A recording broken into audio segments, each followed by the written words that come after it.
बाबा के सभी रूहानी बच्चों को ओम शांति। 12/5/2025 के मुरली के महावाक्य हैं। आज के साकार मधुर मुरली के सार में सर्वशक्तिमान बाप ने कहा, मीठे बच्चे, धंधा आदि करते भी सदा अपनी गॉडली स्टूडेंट लाइफ और स्टडी याद रखो। स्वयं भगवान हमको पढ़ाते हैं, इस नशे में रहो। प्रश्न है, जिन बच्चों को ज्ञान अमृत हजम करना आता है उनकी निशानी क्या होगी? उत्तर, उन्हें सदा रूहानी नशा चढ़ा रहेगा और उस नशे के आधार पर सबका कल्याण करते रहेंगे।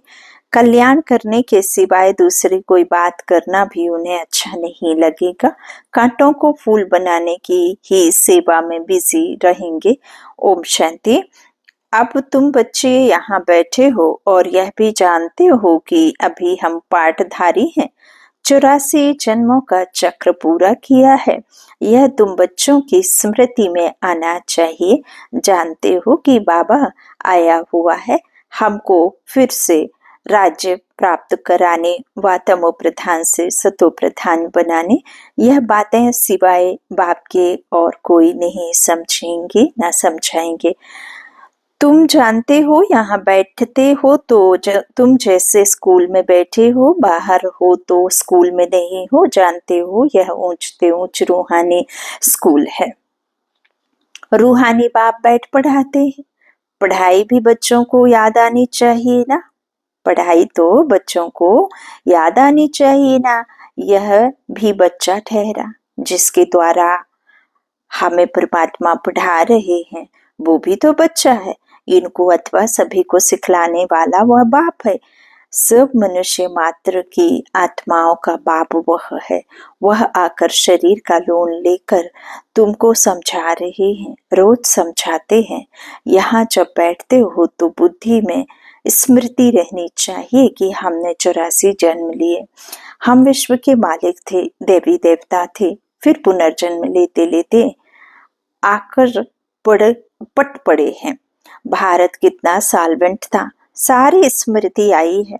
भारत की ही कहानी है, साथ साथ अपनी भी। अपने को फिर भूल ना जाओ।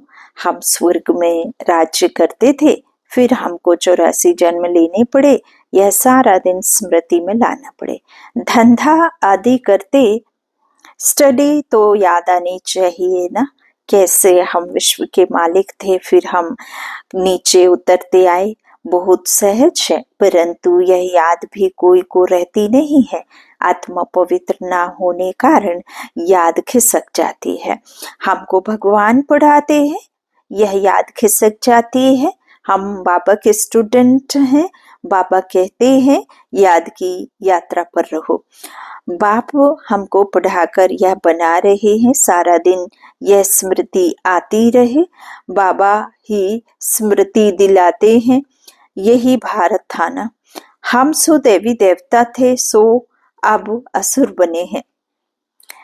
पहले तुम्हारी भी बुद्धि आसुरी थी, अब बाप ने ईश्वरीय बुद्धि दी है, परंतु फिर भी कोई कोई की बुद्धि में बैठता नहीं है, भूल जाते हैं। बाप कितना नशा चढ़ाते हैं। तुम फिर से देवता बनते हो तो वह नशा रहना चाहिए ना। हम अपना राज्य ले रहे हैं, हम अपना राज्य करेंगे। कोई को तो बिल्कुल नशा चढ़ता नहीं है। ज्ञान अमृत हजम ही नहीं होता है।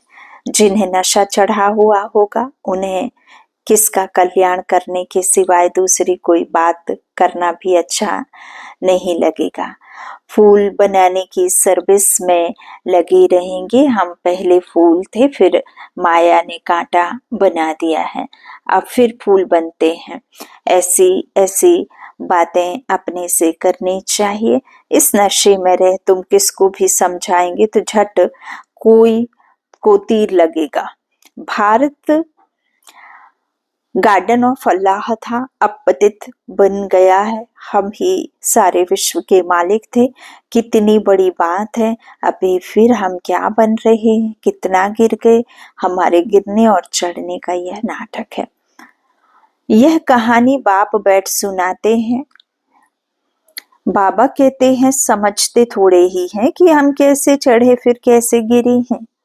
यह सारी है अपने ऊपर, यह सारी है अपने ऊपर। आत्मा को अभी मालूम पड़ा है कि हम कैसे अब बाप से राजाई ले रहे हैं। बाप से राजाई लेना कैसे लेना है वो बाबा ने आकर के समझाया है। बाप यहाँ पूछते हैं तो कहते हैं हाँ नशा है, फिर बाहर जाने के कुछ समय बाद ही नशा उतर जाता है, फिर बाहर जाने से कुछ भी नशा नहीं रहता। बच्चे खुद समझते हैं, भल हाथ तो उठाते हैं परंतु चलन ऐसी है जो नशा रह ना सके। फीलिंग तो आती है ना। बाप बच्चों को स्मृति दिलाते हैं, बच्चे तुमको मैंने राजाई दी थी, फिर तुमने कहाँ गंवा दी। तुम नीचे उतरते आए हो क्योंकि यह नाटक है। चढ़ने और उतरने का आज राजा है, कल उसको उतार देंगे। अखबार में बहुत ऐसी ऐसी बातें पढ़ती हैं जिनका रेस्पॉन्स दिया जाए तो कुछ समझे। यह नाटक है, यह याद रहे तो भी सदैव खुशी रहे। बुद्धि में है ना। आज से 5000 वर्ष पहले शिव बाबा आया था। शिव बाबा आया था, आकर राजयोग सिखाया था, लड़ाई लगी थी। अभी यह राइट बातें बाप सुनाते हैं। यह है पुरुषोत्तम युग। कलयुग के बाद यह पुरुषोत्तम युग आता है। कलयुग को पुरुषोत्तम युग नहीं कहेंगे, सतयुग को भी नहीं कहेंगे। आसुरी संप्रदाय और दैवी संप्रदाय कहते हैं, उनके बीच में बाबा कहते यह संगम युग, जबकि पुरानी दुनिया से नई दुनिया बनती है, नई से पुरानी होने में सारा चक्र लग जाता है। अभी है संगम युग। बाबा कहते हैं तुमको बाप ने इतना कुछ समझाया है बुद्धि में धारण करने के लिए, है ना। तो बाबा क्या कहते हैं कि देखो यह याद रहे तो भी सदैव खुशी रहे। बुद्धि में है ना। आज से 5000 वर्ष पहले शिव बाबा आया था, आकर राजयोग सिखाया था, लड़ाई लगी थी। अभी यह सब राइट बातें बाप सुनाते हैं। यह है पुरुषोत्तम युग। कलयुग के बाद यह पुरुषोत्तम युग आता है। कलयुग को पुरुषोत्तम युग नहीं कहेंगे, सतयुग को भी नहीं कहेंगे। आसुरी संप्रदाय और देवी संप्रदाय कहते हैं, उनके बीच का है यह संगम युग। जबकि पुरानी दुनिया से नई दुनिया बनती है, नई से पुरानी होने में सारा चक्र लग जाता है। नई बनने में देखो कितना थोड़ा समय और पुरानी बनने में कितना चक्र लगाना पड़ता है।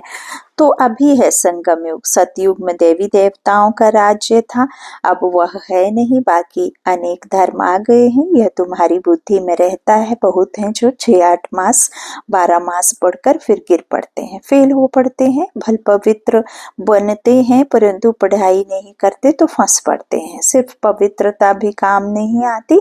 ऐसे बहुत सन्यासी भी हैं, वह सन्यास पर्व छोड़ जाए गृहस्थी बन जाते हैं। शादी आदि बाबा कहते कर लेते हैं। तो अब बाप बच्चों को समझाते हैं, तुम स्कूल में बैठे हो, यह स्मृति में है हमने अपनी राजाई कैसे गंवाई, कितने जन्म लिए। अब फिर बाप कहते हैं विश्व के मालिक बनो, पावन जरूर बनना है। बाबा कहते जितना जास्ती याद करेंगे उतना पवित्र बनते जाएंगे। तो बाबा हम बच्चों को मेन जो बताते हैं वो तो पवित्रता की बातें हैं। बाबा कहते हैं पावन जरूर बनना है ना। तो जितना जास्ती याद करेंगे उतना पवित्र होते जाएंगे, क्योंकि सोने में खाद पड़ती है, वह निकले कैसे। तुम बच्चों की बुद्धि में है हम आत्मा सतो प्रधान थी, 24 कैरेट थी, फिर गिरते गिरते ऐसी हालत हो गई है, हम क्या बन गए। बाप तो ऐसे नहीं कहते कि हम क्या थे, तुम मनुष्य ही कहते हो, हम देवता थे। भारत की महिमा है तो है ना। भारत में कौन आते हैं, क्या ज्ञान देते हैं, यह कोई नहीं जानते। यह तो पता होना चाहिए ना कि लिबरेटर कब आता है। भारत प्राचीन गाया जाता है, तो जरूर भारत में ही रीइंकारनेशन होता होगा, अथवा जयंती भी भारत में ही मनाते हैं, मानते हैं। हाँ, बाबा कहते हैं और तो कहीं नहीं, तो जरूर फादर यहाँ आता है। को कहते भी हैं भागीरथ, तो मनुष्य शरीर में आया होगा ना। फिर घोड़े गाड़ी भी दिखाए हैं, दिखाई है ना। तो कितना फर्क है, श्री कृष्ण और रथ दिखाया है, मेरा किसको पता नहीं है। अभी तुम समझते हो बाबा इस रथ पर आते हैं, इनको ही भाग्यशाली रथ कहा जाता है। ब्रह्मा सो विष्णु ना, चित्र में कितना क्लियर है। त्रिमूर्ति के ऊपर शिव, यह शिव का परिचय किसने दिया? बाबा ने ही बनवाया ना। अभी तुम समझते हो बाबा इस ब्रह्मा रथ में आए हैं, ब्रह्मा सो विष्णु, विष्णु सो ब्रह्मा, यह भी बच्चों को समझाया है। कहाँ 84 जन्म के बाद विष्णु सो ब्रह्मा बनते, कहाँ ब्रह्मा सो विष्णु, एक सेकंड में। वंडरफुल बातें हैं ना बुद्धि में धारण करने की ये बातें। बाबा क्या कहते, इतनी वंडरफुल ड्रामा है कि देखो, बाबा समझाते कि कहाँ 84 जन्म के बाद विष्णु सो ब्रह्मा बनते और कहाँ ब्रह्मा सो विष्णु एक सेकंड में। वंडरफुल बातें हैं ना बुद्धि में धारण करने की। पहले पहले समझना होता है बाप का परिचय। भारत स्वर्ग था, हेवनली गॉड फादर ने स्वर्ग बनाया होगा। यह चित्र तो बड़ा फर्स्ट क्लास है, समझाने का शौक रहता है ना, बाप को भी शौक है। तुम सेंटेंस पर ही ऐसे समझाते रहते हो, यहाँ तो डायरेक्ट बाप है। बाप आत्माओं को बैठ समझाते हैं। आत्माओं के समझाने और बाप के समझाने में फर्क तो जरूर रहता है, इसलिए यहाँ सम्मुख बाबा कहते हैं आते हैं सुनने के लिए। बाप ही घड़ी घड़ी बच्चे कहते, भाई भाई का इतना असर नहीं रहता जितना बाप का रहता है। यहाँ तुम बाप के सम्मुख बैठे हो, आत्माएं और परमात्मा मिलते हैं, तो इसको मेला कहा जाता है। बाप सम्मुख बैठ समझाते हैं तो बहुत नशा चढ़ता है। समझते हैं बेहद का बाप कहते हैं, हम उनका नहीं मानेंगे। बाप कहते हैं हमने तुमको स्वर्ग में भेजा था, फिर विष्णु, फिर तुम 84 जन्म लेते लेते पतित बने हो, फिर तुम पावन नहीं बनेंगे। आत्माओं को कहते हैं, कोई समझते हैं बाबा सच कहते, कोई तो झट कहते बाबा हम पवित्र क्यों नहीं बनेंगे। बाप कहते हैं मुझे याद करो तो तुम्हारे पाप कट जाएंगे, तुम सच्चा सोना बन जाएंगे।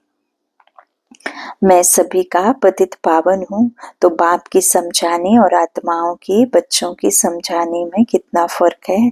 समझो कोई नए आ जाते हैं, उनमें भी जो यहाँ का फूल होगा तो उनको टच होगा। यह कहते ठीक है, जो यहाँ का नहीं होगा तो समझेगा नहीं।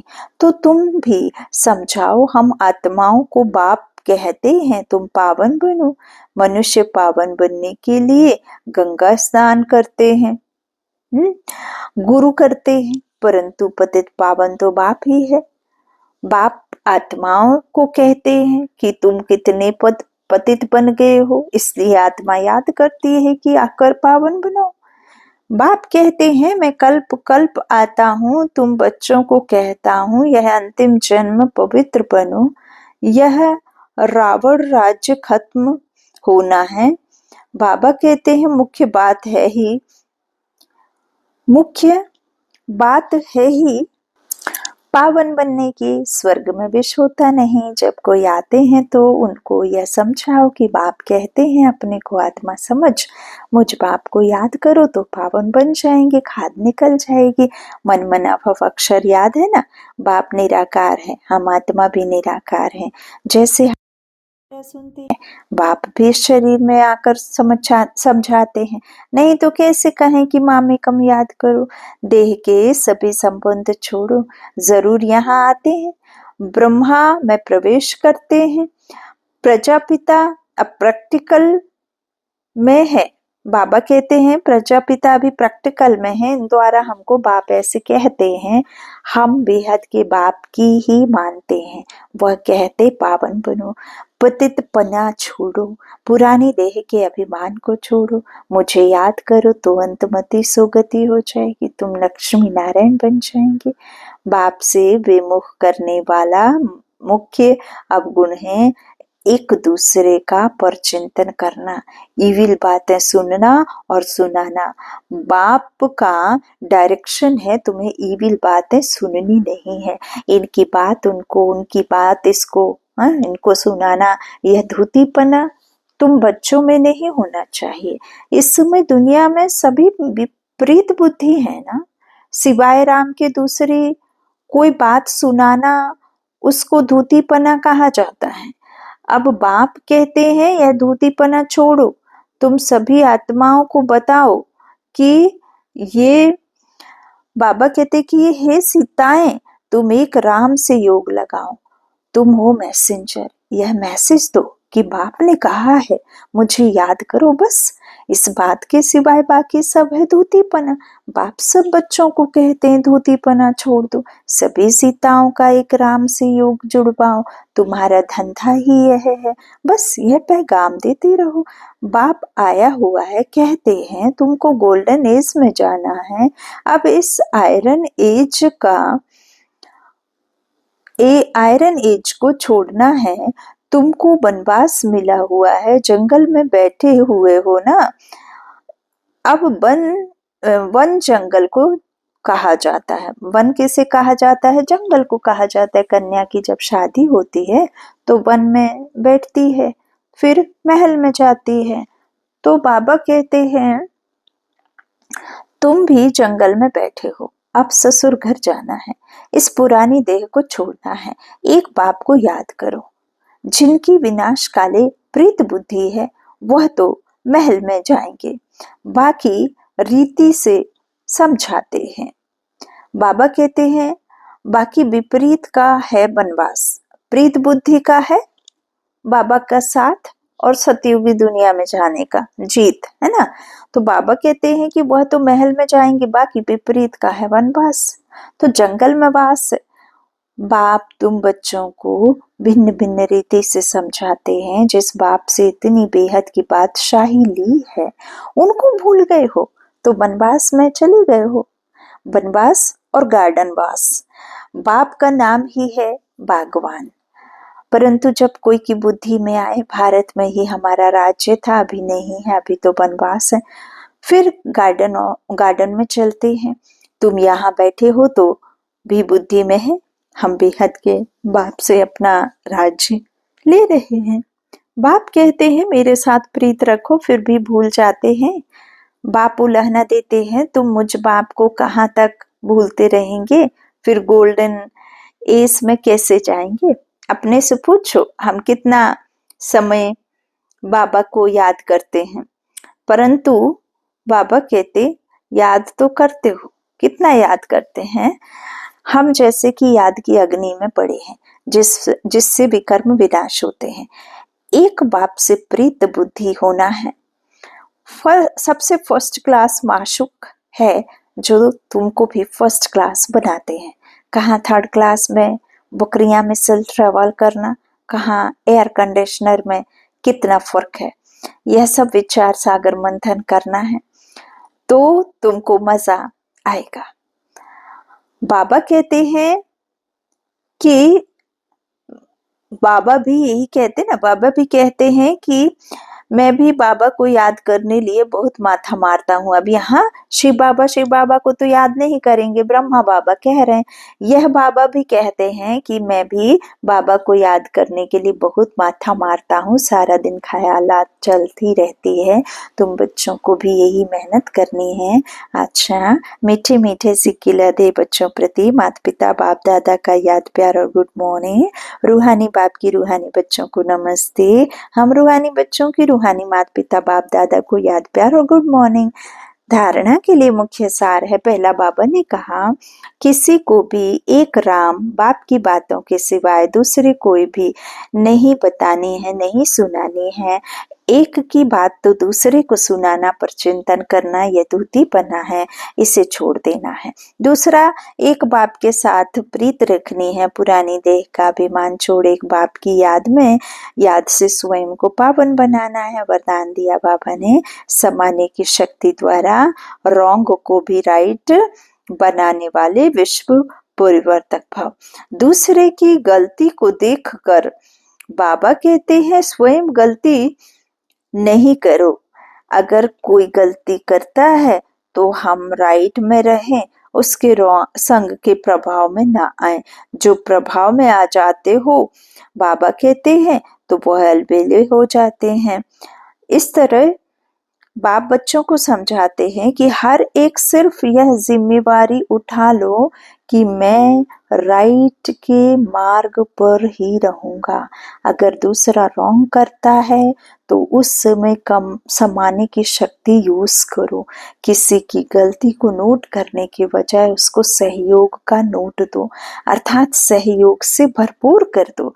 विश्व परिवर्तन का कार्य सहज ही हो जाएगा। स्लोगन निरंतर योगी बनना है तो हद के मैं और मेरेपन को बेहद में परिवर्तन करो। निरंतर योगी बनना है तो हद के मैं और मेरेपन को बेहद में परिवर्तन करो। अब व्यक्ति शारी रूहानी रॉयल्टी और प्यूरिटी की पर्सनालिटी धारण करो। वर्तमान समय के प्रमाण फरिश्तेपन की संपन्न स्टेज के व बाप समान स्टेज के समीप आ रहे हो। उसी प्रमाण पवित्रता की परिभाषा भी अति सूक्ष्म होती जाती है। सिर्फ ब्रह्मचारी बनना ही पवित्रता नहीं, लेकिन ब्रह्मचारी के साथ ब्रह्मा बाप के हर कर्म रूपी कदम पर कदम रखने वाले ब्रह्मचारी बनो। अच्छा, ओम शांति।